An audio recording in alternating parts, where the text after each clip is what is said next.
चलिए, so before break बेटा हमने बोर्ड ऑफ डायरेक्टर का बेसिक सिचुएशन डिस्कस कर लिया था। राइट, तो आज हम डिस्कस करने वाले हैं कंपोजिशंस के बारे में। किसके बारे में? कंपोजिशन ऑफ बोर्ड के बारे में। तो सबसे पहला सेक्शन आता है हमारे पास 149।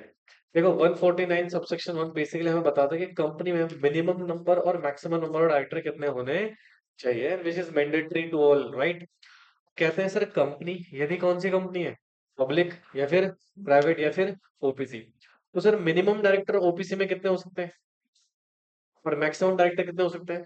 15। This is minimum director criteria in case of one person company. ठीक है। दूसरा, प्राइवेट कंपनी में मिनिमम कितने डायरेक्टर होते हैं? 2, और मैक्सिमम कितने हो सकते हैं? 15। ठीक है। अब मैं अगर पब्लिक कंपनी की बात करूं, और पब्लिक अनलिस्टेड कंपनी है बेसिकली, वैसे 3 मिनिमम डायरेक्टर होते हैं और मैक्सिमम कितने हो सकते हैं? 15। और यदि आप लिस्टेड कंपनी हो, रेगुलेशन 17 भी आपको फुलफिल करना पड़ेगा। कहते हैं जितने भी टॉप 1000 या अब जो न्यू बेसिक सिचुएशन है टॉप 2000 लिस्टेड कंपनीज हैं, वहां पे मिनिमम डायरेक्टर कितने होंगे बेटा? 6 डायरेक्टर होंगे। कितने डायरेक्टर होंगे? 6। देखो, पब्लिक कंपनी का क्राइटेरिया थोड़ा सा चेंज है। नॉर्मल कंपनी है, नॉर्मल लिस्टेड कंपनीज है, फिर तो 3 डायरेक्टर मिनिमम चलेगा। मैक्सिमम कितने? 15।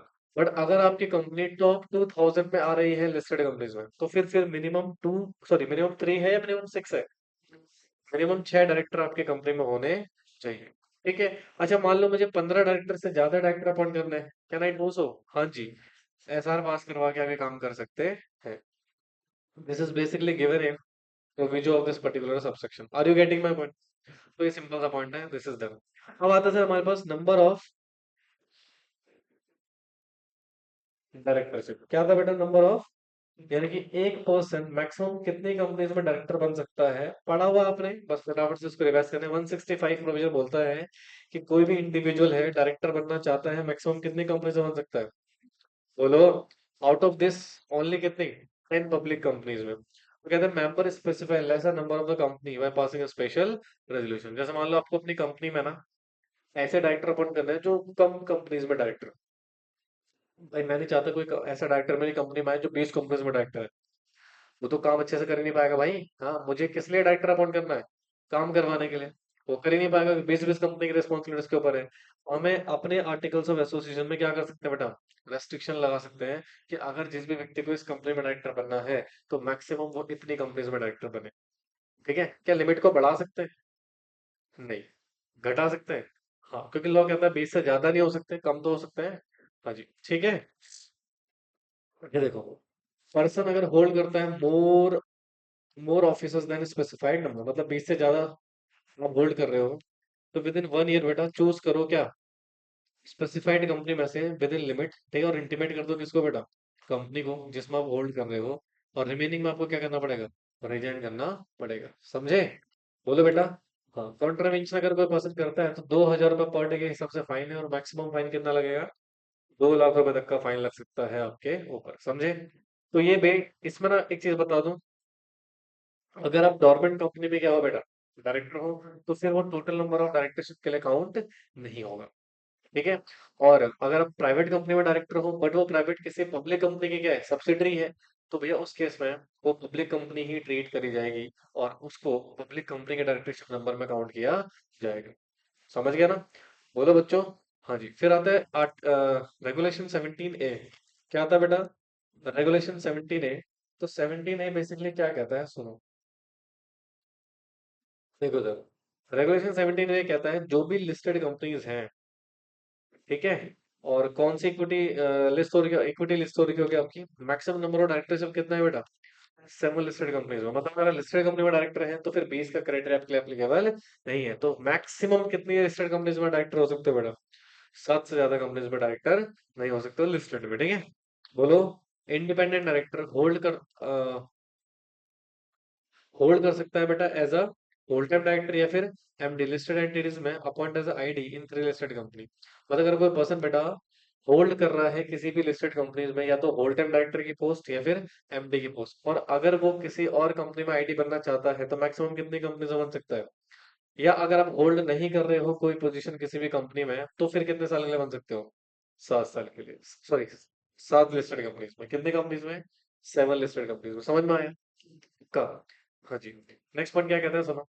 रेगुलेशन 26 क्या कहती है? एक डायरेक्टर है, मेंबर नॉट मोर देन कितनी, 10 कमिटीज में, और चेयरमैन कितना बेटा, नॉट मोर देन 5 कमिटीज। मतलब कमिटी में अगर एक डायरेक्टर को मेंबर बनाना चाहते हो तो मैक्सिमम कितनी कमिटीज में मेंबर बन सकता है, 10 कमिटीज में, और मैक्सिमम 5 कमिटीज में क्या बन सकता है, चेयरपर्सन बन सकता है। समझे? तो कहता है कमिटी इन विच डायरेक्टर सर्व, क्या कह रहा है बेटा, ऑल पब्लिक कंपनीज लिस्टेड हो या फिर अनलिस्टेड हो। ठीक है, बोलो बेटा। फिर कहते हैं chairman and membership of audit committee या फिर स्टेक होल्डर रिलेशनशिप कमेटी में कंसिडर किया जाएगा, अलोन कंसिडर इसको किया जाएगा। यानी कि बेसिक सी बात है कि अगर आप मेंबर बनना चाहते हैं कमिटीज के तो आप मैक्सिमम कितनी कमिटीज में मेंबर हो सकते हो, 10। ठीक है, और अगर चेयरमैन बनना चाहते हो तो कितना। अगला सेक्शन क्या है, बोर्ड मीटिंग का। इसका बेटा बोर्ड मीटिंग क्या होती है, बोर्ड मीटिंग की सिचुएशन भाई सिंपल सी बात है, कंपनी में आप जितने भी डायरेक्टर्स हैं, कोई भी अगर एजेंडा आपको डिस्कस करना है, कोई भी मैटर आपको डिस्कस करना है, तो उसके लिए आपको क्या बुलानी पड़ेगी बेटा, बोर्ड मीटिंग। ठीक है, for better governance board meeting करना मैंडेटरी होता है। तो बोर्ड मीटिंग कंक्लूड करने की पावर है, power of board to form committee.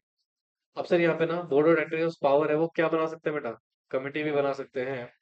Drive bye articles of association, delegate कर सकते हैं अपनी पावर किसको बेटा, कमिटीज को। देखो बेटा, डायरेक्टर्स को बना बहुत सारी रिस्पॉन्सिबिलिटीज होती है, बहुत सारे काम होते हैं।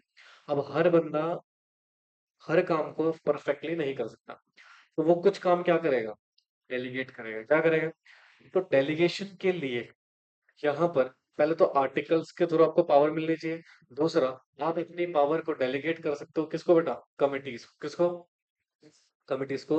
जैसे कौन सी कमेटी बेटा, ऑडिट कमेटी। ऑडिट कमेटी का सेक्शन कौन सा है, 177। अब सुनो, company required to form audit committee. भाई कौन कौन सी कंपनी है जिसको ऑडिट कमेटी फॉलो करना होता है, भाई रूल 4 पढ़ा था आपने इंडिपेंडेंट डायरेक्टर के केस में, बस सेम कंडीशन है। सर हर लिस्टेड कंपनी को ऑडिट कमेटी कॉन्स्टिट्यूट करनी पड़ेगी। या अनलिस्टेड पब्लिक कंपनी जिसके पेड शेयर कैपिटल कितनी है बेटा, 10 करोड़ और मोर। ठीक है, यहाँ पर मोर भी आएगा। या फिर टर्नओवर कितना है बेटा, 100 करोड़ और मोर। या फिर आउटस्टैंडिंग लोन कितना है बेटा, एक्सीडिंग 50 करोड़। तो इस केस में बेटा आपकी कंपनी को क्या कॉन्स्टिट्यूट करना पड़ेगा, unlisted public company not covered, यानी कि जो जॉइंट वेंचर है वो कवर्ड नहीं है, होली ओन सब्सिडरी कवर्ड नहीं है, और डोरमेंट कंपनी कवर्ड नहीं है। इनको फॉलो करने की जरूरत नहीं है, बाकी सबको बेटा ये सेक्शन फॉलो करना पड़ेगा, और एक ऑडिट कमेटी आपको कॉन्स्टिट्यूट करनी पड़ेगी। समझे? अब यहाँ पर कुछ बेसिक डिफरेंस है, जैसे सेक्शन 177 और रेगुलेशन 18 में। भैया ऑडिट कमेटी में मिनिमम कितने डायरेक्टर होंगे, 3 director as a member act करेंगे। कैसे काम करेंगे, एज अ मेंबर एक्ट करेंगे। ठीक है, और रेगुलेशन 18 भी हमसे क्या कहती है बेटा, 3 डायरेक्टर ही होने चाहिए एज अ मेंबर। अच्छा, यहाँ मेजोरिटी ऑफ क्या होना चाहिए बेटा, आईडी। और यहाँ पे क्या है बेटा, 2/3 ऑफ आईडी होना चाहिए उस कंपनी में जो SR equity share of all director. मतलब अगर एक ऐसी कंपनी है जहां पर क्या बेटा, एसआर क्या बोलते थे इसको, एसआर को क्या बोलते थे, sorry, superior rights equity shares, है ना। तो वहां पर सभी डायरेक्टर से क्या होंगे आपके, आईडी होंगे। ठीक है, नॉर्मल केस में कितना है, 2/3, और वैसे केस में कितना है, ऑल डायरेक्टर। अच्छा, नॉट प्रोस्क्राइब दैट ऑल, क्या लिखा हुआ है, not proscribe that shall be ID. ID क्या होना चाहिए बेटा, चेयरमैन होना चाहिए, ऐसा कोई प्रोस्क्राइब यहाँ पर नहीं है। बट यहाँ पर आईडी ही क्या होना चाहिए बेटा, चेयरमैन। ठीक है, मेजोरिटी ऑफ मेंबर या फिर चेयरमैन, एबिलिटी होनी चाहिए क्या पढ़ने की बेटा, फाइनेंशियल स्टेटमेंट को रीड आउट करने की एबिलिटी आपकी होनी चाहिए। सभी मेंबर फाइनेंशियली लिटरेट होने चाहिए, और एटलीस्ट एक मेंबर जो है बेटा उसको अकाउंटिंग की और फाइनेंशियल की क्या होनी चाहिए बेटा, एक्सपर्टाइज होनी चाहिए। ठीक है, तो ये कुछ बेसिक सिचुएशंस हैं ऑडिट कमेटी को लेके।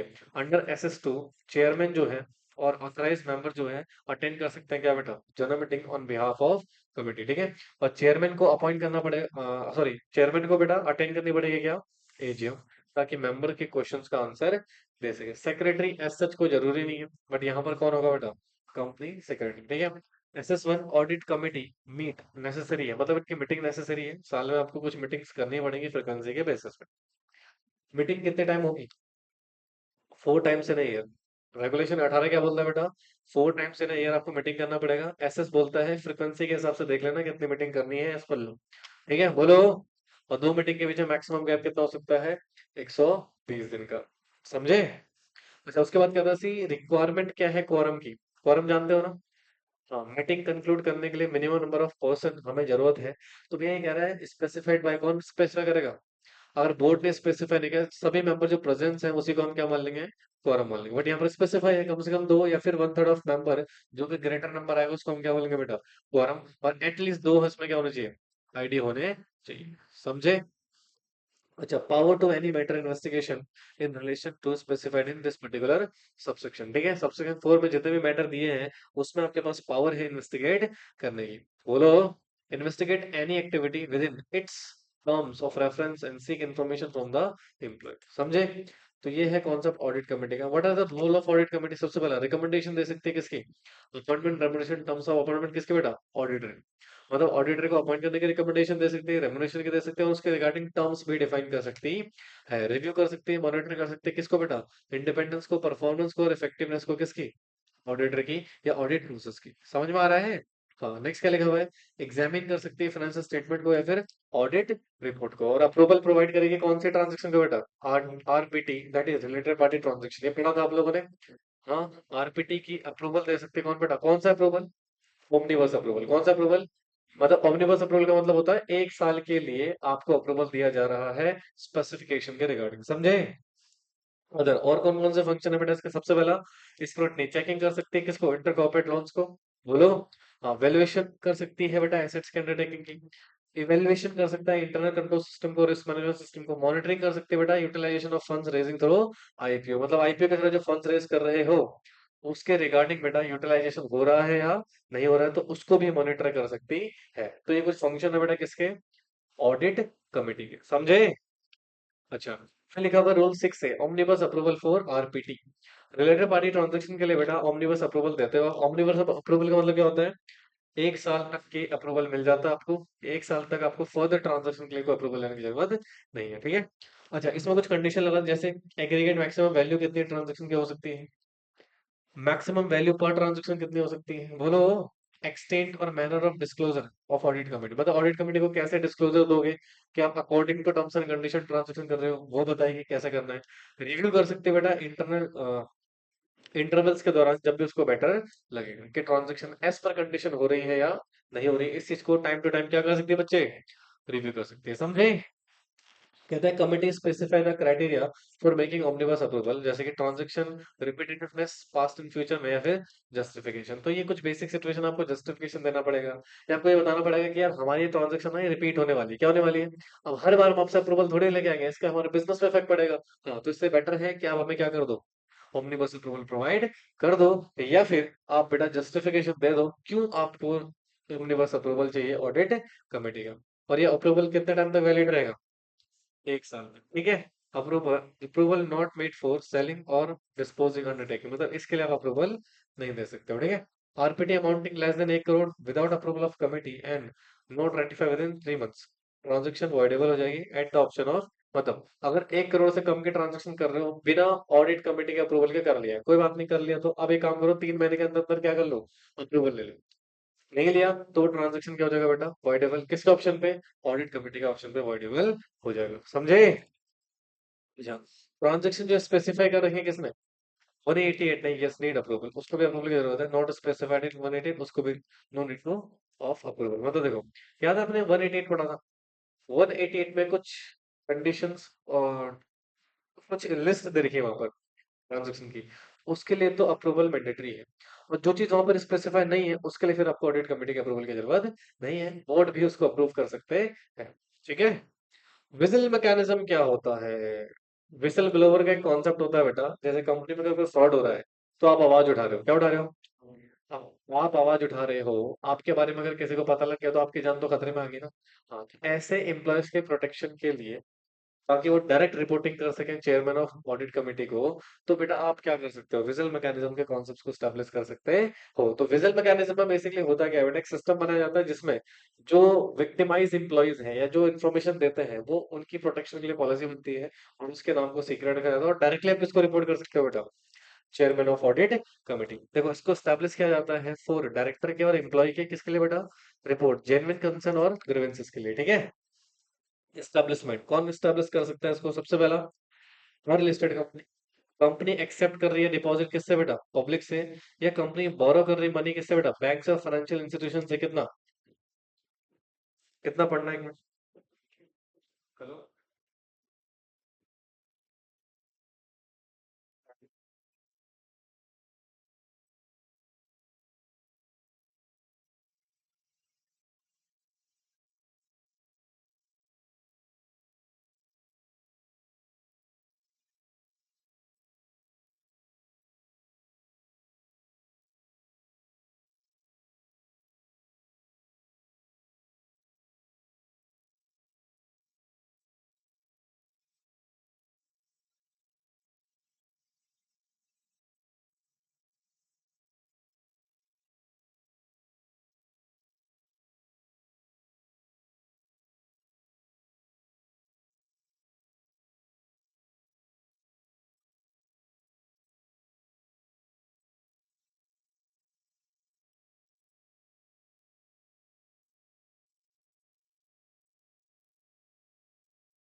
समझ आया तुम्हारे कुछ? हाँ। तो विजिल मैकेनिज्म कौन कौन सी कंपनी स्टैब्लिश करती है बेटा? लिस्टेड कंपनी को करना ही पड़ेगा। और दूसरी अदर कंपनी कौन सी बेटा? जो पब्लिक से डिपॉजिट एक्सेप्ट कर रही है, मतलब एलिजिबल कंपनी था ना, सेक्शन 76 से ही पढ़ा था आपने। और वो कंपनी बेटा जो उधार ले रही है फाइनेंशियल इंस्टीट्यूशन से, बैंक से, किससे ज्यादा? 50 करोड़ से ज्यादा। इनको स्टैब्लिशमेंट करना है किसका बेटा?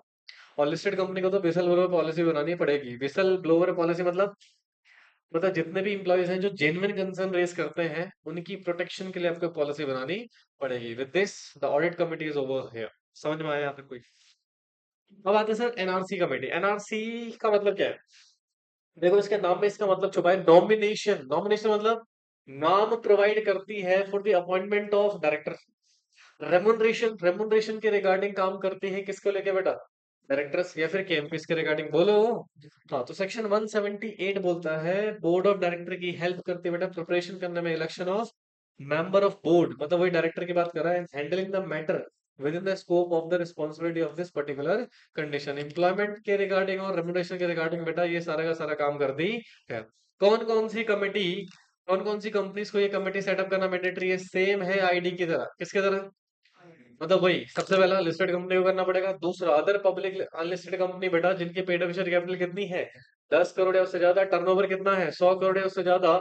ये आउटस्टैंडिंग लोन कितना है दोस्तों? 50 करोड़ से ज्यादा। समझे? अच्छा, ये पॉइंट कहां पर एप्लीकेबल नहीं है? जॉइंट वेंचर कंपनीज में, होली ओन सब्सिडरी में, और गवर्नमेंट कंपनीज में, सेक्शन 8 कंपनीज में, आईएफएससी पब्लिक कंपनीज में ये पॉइंट एप्लीकेबल नहीं है। समझ में आया? कंपोजिशन क्या होगा? अगेन वही कंपैरिजन के स्टडी के साथ। 178 और रेगुलेशन 19। रेगुलेशन 19 कौन सा वाला है? एलओडीआर का। किसका? एलओडीआर का। बोलो। नहीं नहीं आ रहा समझ में नालायकों के। भाई आप लोगों के कुछ समझ में आता है जी? तो देखो सबसे पहले कह रहा है मिनिमम कितने मेंबर होने चाहिए? मिनिमम 3, उससे ज्यादा भी हो सकते हैं बिल्कुल। और ये क्या होने चाहिए बेटा? नॉन एग्जीक्यूटिव डायरेक्टर होना मैंडेटरी है। ये कहता है जी मिनिमम 3। अगेन ये कंडीशन सेम ही है दोनों में। हाँ। अगर चेयरपर्सन है can be member but not hold chair. Company का चेयरपर्सन, कंपनी का जो चेयरपर्सन है, किसकी बात कर रहे हैं बेटे? कंपनी का चेयरपर्सन भैया मेंबर तो बन सकता है इस कमेटी का, बट वो चेयर होल्ड नहीं कर सकता। फिर कहते हैं chairperson can be member. Again same situation है बेटा, कि कंपनी का अगर कोई चेयरपर्सन है वो इस कमेटी का मेंबर तो बन सकता है, बट चेयरपर्सन नहीं बन सकता, समझे ना। ओके, फिर कहते हैं टोटल नंबर ऑफ मेंबर, क्या लिखा हुआ है, हाफ क्या होना चाहिए, आईडी, और यहाँ पे कितना बेटा, टू थर्ड में से, टोटल में से टू थर्ड क्या होना चाहिए, आईडी होना चाहिए। चेयरपर्सन, अगेन कोई स्पेसिफिकेशन रिक्वायर्ड नहीं है, बट यहाँ पे स्पेसिफाई है चेयरपर्सन कौन होता है बेटा, आईडी ही होना चाहिए। चेयरपर्सन या अदर पर्सन के पास जो मेंबर के बिहाफ में क्या करेंगे बेटा, ये जनरल मीटिंग को अटेंड कर सकते हैं, और यहाँ पर प्रेजेंट होना है एजीएम में आपको, ठीक है। एनआरसी की मीटिंग होगी एज पर नेसेसरी, जो भी एसएस के हिसाब से स्पेसिफाई किया होगा, ठीक है। और साल में एक बार इनकी मीटिंग होना मैंडेटरी है। क्वारम की कंडीशन क्या है दोस्तों, एसएस कहता है, एसएस के हिसाब से देख लेना क्वारम, अनलिस्टेड कंपनी में, पर लिस्टेड कंपनी में मिनिमम दो, और one third whichever is higher, जो भी होगा, और एटलीस्ट एक आईडी प्रेजेंट होना चाहिए, समझे। बेसिक सिचुएशन है, पढ़ा हुआ है सब कुछ, फटाफट से रिकैप कर रहे हैं बस। फंक्शन क्या है एनआरसी का, सबसे पहला क्राइटेरिया फॉर्मुलेट करेगी रेमुनरेशन के रिगार्डिंग और अपॉइंटमेंट के रिगार्डिंग, ठीक है। दूसरा रिकमेंड करेगी रेमुनरेशन पॉलिसी को। अब बोलो, लीडिंग अपॉइंटमेंट प्रोसेस, प्रोसेस को पूरा लीड करेगी। इवेल्युएट करेगी बोर्ड के परफॉर्मेंस को, रिव्यू करेगी बोर्ड के स्ट्रक्चर को। तो ये सारे काम है बेटा एनआरसी कमेटी के। मुझे नहीं आया समझ में सर। अगला आता है स्टेक होल्डर रिलेशनशिप कमेटी। मतलब भैया कभी कभी क्या होता है, कंपनी में मेंबर्स की कुछ कंप्लेंट्स होती है।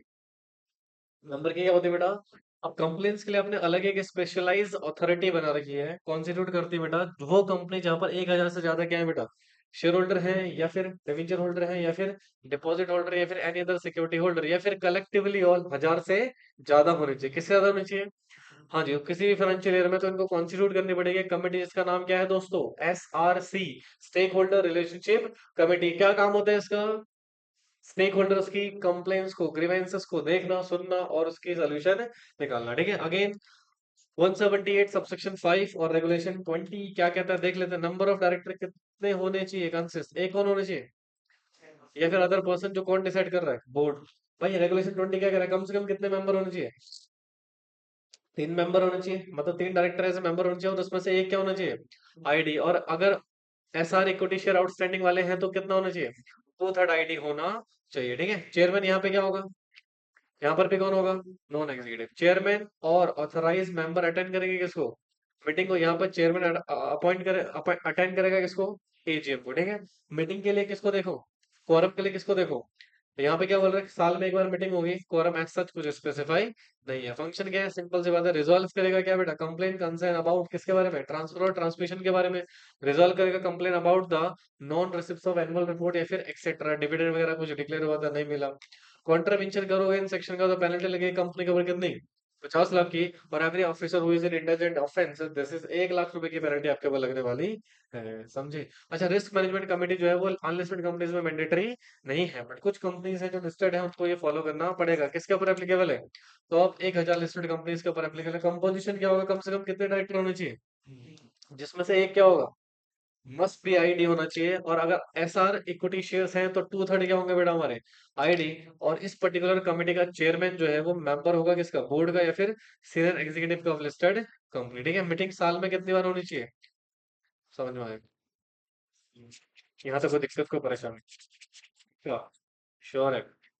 अगेन पढ़ा हुआ है, मैं सिर्फ आपको क्या करा रहा हूँ बेटा, रिकॉल करा रहा हूँ, क्या करा रहा हूँ, रिकॉल करा रहा हूँ। नेक्स्ट पॉइंट क्या लिखा हुआ है, सीएसआर, क्या लिखा हुआ है, सीएसआर सेक्शन 135। भाई क्या होता है ना, गवर्नमेंट कहती है भैया सिर्फ सरकारी ही क्यों सोशल वेलफेयर करे, या सोशल एक्टिविटीज में इन्वॉल्व हो।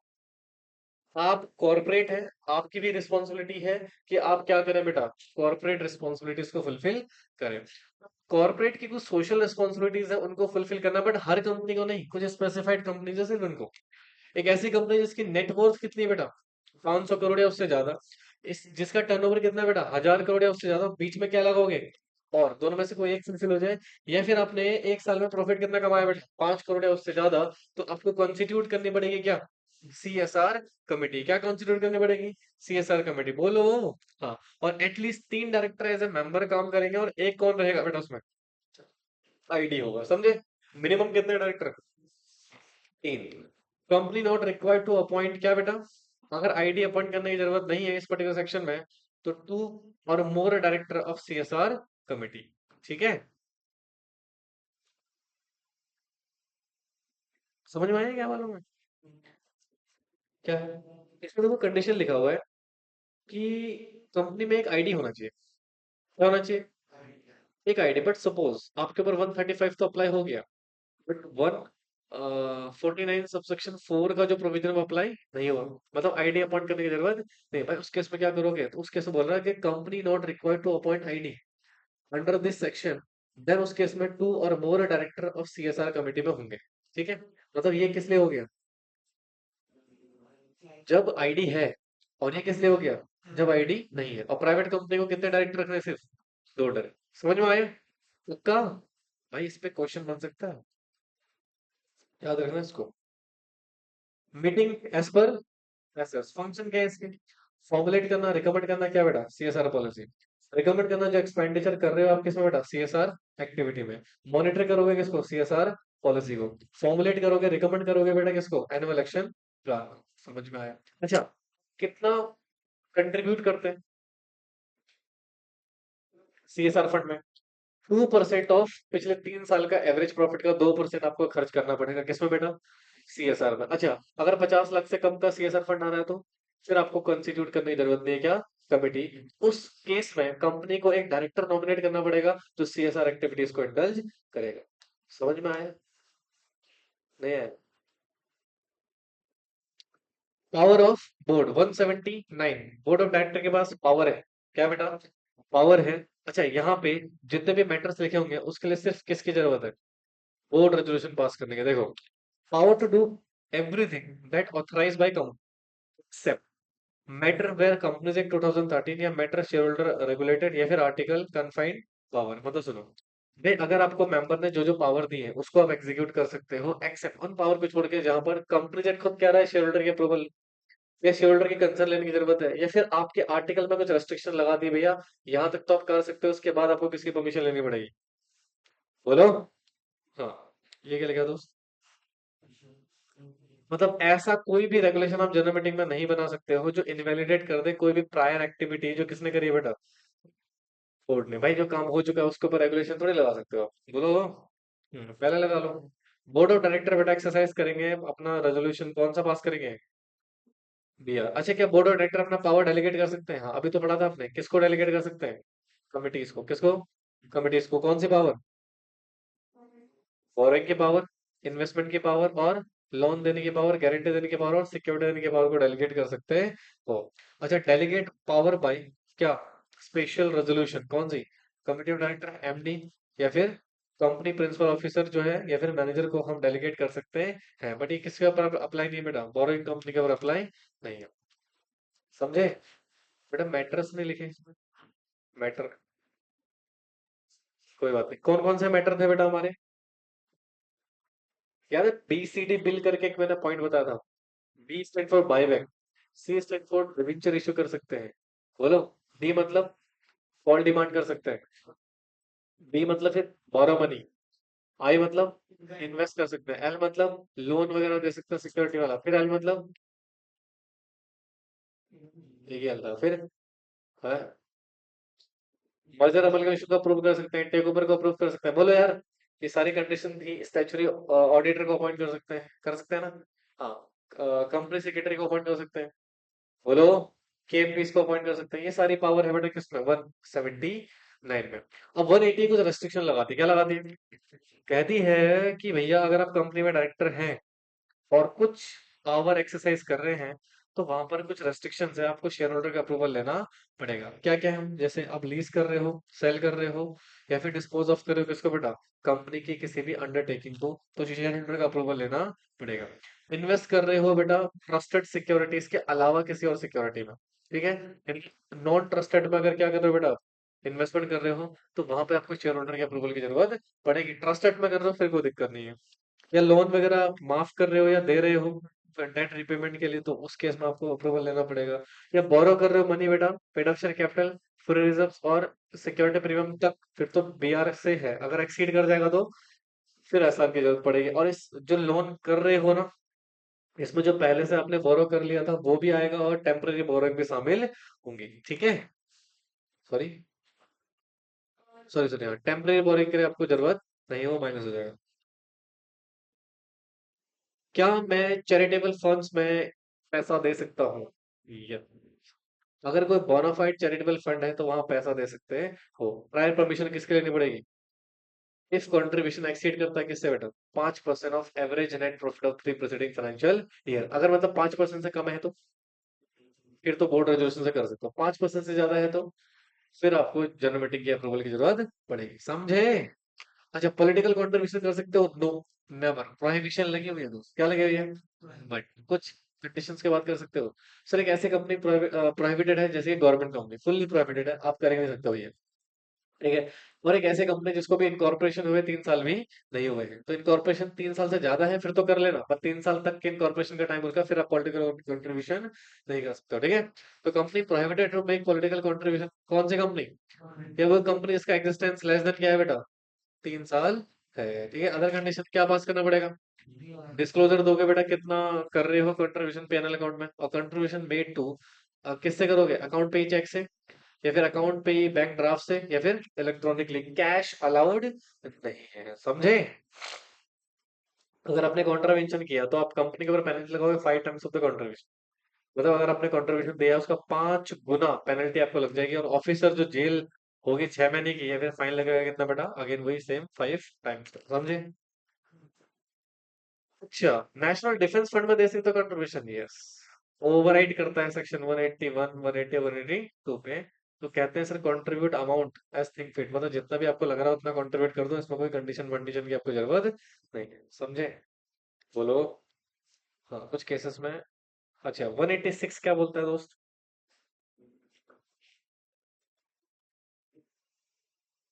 चारों यार, तुम्हें पीडीएफ कैसे बनाते हैं उसको भी सिखाना मुझे लगता है। चलो। अच्छा, क्या लिखा हुआ है? लोन और इन्वेस्टमेंट बाय कंपनी, सेक्शन 186, याद है किसी को? इसकी लिमिट क्या थी?